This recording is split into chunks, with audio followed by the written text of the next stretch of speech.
The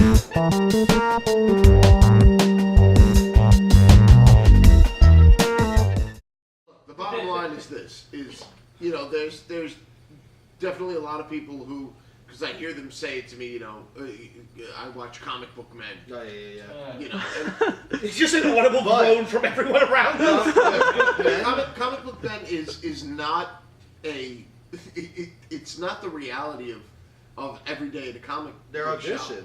Right, they're completely audition. It's a reality show, which means it's fiction. I mean, I'll put it to you this way: the one thing that I can bring up that I know for sure is Method Man, who shops here. Does he? Yeah. There's a poll list and everything. He has been waiting for a year and a half that they wanted to get him on the show and give him a book to bring in and ask how much it's worth. It's not.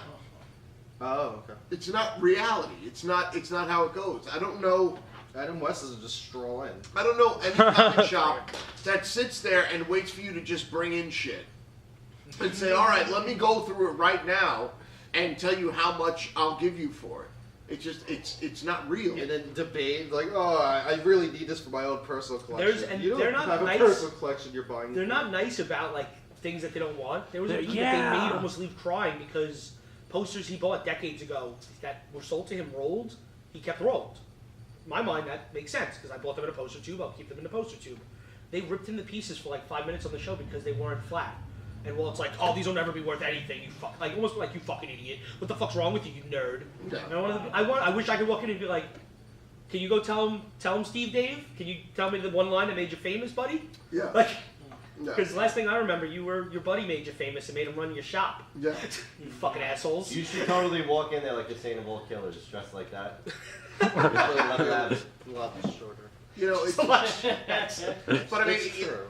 The point I'm trying to make here is that if you don't know what you're talking about, if you don't know what you really have, and you come into a shop, Don't be surprised. especially this shop where we're going to be nothing but completely frank with you about things in the nicest way, believe what we're saying. You know, don't show up 2 days later and want to show us what you have when we already told you what you have is nothing.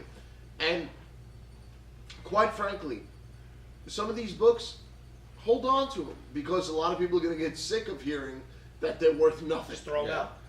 And they're going to throw them out. And then, once again, rule of thumb, what makes something valuable?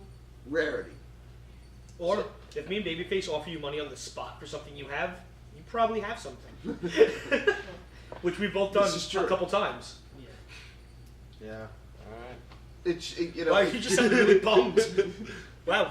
I don't have any. Alright. I have tons of comics sitting in my mother's storage unit. She was like, "Why didn't you just sell them?" I was like, "Cause they're too fucking new." Yeah. Like Civil War and stuff. I don't know. Civil War right now is going up. I got some of them signed at going Comic up. Con. I mean, the real deal is that if you have stuff that is from, say, the early 90s and up, you got to play the stock market. You've got to keep an eye on eBay. You've got to keep an eye on what's hot at the moment. And a lot of people who come from this era of collecting remember Wizard telling them, you know, what's hot. You know, People don't realize the publisher of Wizard owned several comic shops, and he would say certain things were hot because he had a shitload of them in the basements of his comic shop. He needed to move. Yeah, and so he had to get rid of them. That's why I respect Terror Inc. That's why I respect Rich Johnson as much as I'll like make fun of like his rumor mills sometimes. Rich Johnson is the publisher sure, of Dark Horse. Not Rich Johnson. I'm thinking of Oh, Pretty you're Cool. talking. Pretty Okay, Cool. yeah. That one. Not yeah. And he has nothing to gain by telling people books are hot. That's why I listen. I don't speculate, but that's why I'll go read that book because I'm curious. Because he has nothing to lose and nothing to really gain, while telling me that this book might be the next best book. I mean, our advice, honestly, to anybody who comes in and says, "What's hot right now?" Your mom. Just My answer: what's going to be worth money? Whatever's going to be worth money, we don't have anymore. Yeah. That's usually my answer. or what's going to be worth money? Go on the shelves right now and buy several random number ones. And it's a You know, crapshoot. and hope for the best.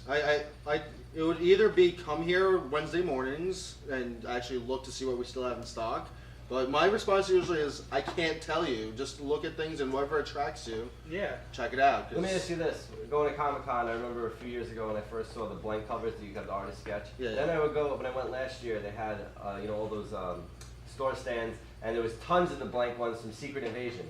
They had tons of them though. Now if I bought one of those for $5 and then I got the artist to sketch on it and sign it, would that be worth something? It's based on the sketch then. Yeah, it's going to be based off the piece of art you just got done. Right. It's based on that, and it's based on you proving the authenticity. Yeah. Of See, the like sketch. CGC will like follow you to an artist table and grade with saying who the artist is. So it's like proved, like so it's I gotta certificate have them with authenticity. me. Like it's not good enough if I have that already. You can have them with you, or you could take a photo of the artist sketching it, maybe several photos. Just because there's a sketch on it doesn't make it money. Like, of them in different phases of the sketch art that they're doing. A photo of you and the artist with who's like a doing the timestamp or sketch. something. Yeah. Now what about my whole line of first print Civil War, all signed by the artist and writer? You can get them authenticated if you find the right services, but do I have to prove that the? You'd have It's too late now. If you too late now. There are services that do it. Right.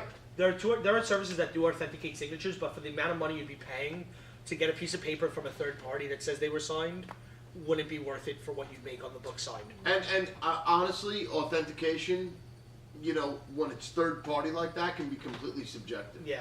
It could be somebody saying, yeah, even though maybe you got somebody who signed something quickly in a huff, and they didn't sign it the way they normally sign it. And this person can't say, well, I can't say with all truidity that this is so-and-so's signature. And they've got to... Is that a word? Yeah. I like it. I learn a lot. Don't you question Yeah, you said truidity? Huh? validity. Jesus crackers. I'm on your side. No, I know. Color, Tiger. I think we all learned a valuable lesson tonight because there's an expectation, an uneducated expectation that people have. Yes. Yeah. Very much so. And you know what expectations lead to? Yeah, That's here's an example. garbage. Here's an example of how speculators are just fucking funny. Sleepwalker showed up in the last issue of Fantastic Four, and number one's $10. Yeah. But that goes back to what I was saying. You got to watch it like the stock market. Yeah. You got to be on it. There was- Oh my God, I have 40 copies, which there are people who have 40, 50 copies of Sleep. Throw them up now. When Apocalypse, the movie got announced, Babyface were seeing people on Facebook, the groups we're part of, going, hey, my local shop asked me to do this. They have a short box of the first appearance. Yeah. $10 a piece. Yeah. Like, asshole, you were charging 60 cents Yeah. for this whole box. You were going to give these away for free a week ago. Well, that's the other thing. It's a responsibility of a lot of retailers to be realistic about what they're going to get for it. Yeah. And what it's actually worth. Like if it says, it's 40%, value. When we get modern, to back issues of Batman in, we check Babyface go and check the going rate and then cut it a bit because it's still too high in our minds. Well, yeah. And then we price it right, and people see that we don't gouge. Right. That's the main thing that we don't do. We try not to do. Yeah, if it's going for $8, you'll be able to move plenty at $6. Yeah. What were we gonna say, Elliot? Oh no, I mentioned the Sleepwalker. That he brought up Sleepwalker. Truidity isn't coming up as a word, but truid is a word that means unfashionable and boring, or displeasing to the eye, unsightly. That's what I meant. Or repulsive or offensive. I just turned back and the face Chris Carbonaro had bits of his beard in. He was like, like a fat Chris Carbonaro's going for the relief pitcher look. Right now. He's trying to taste with his beard.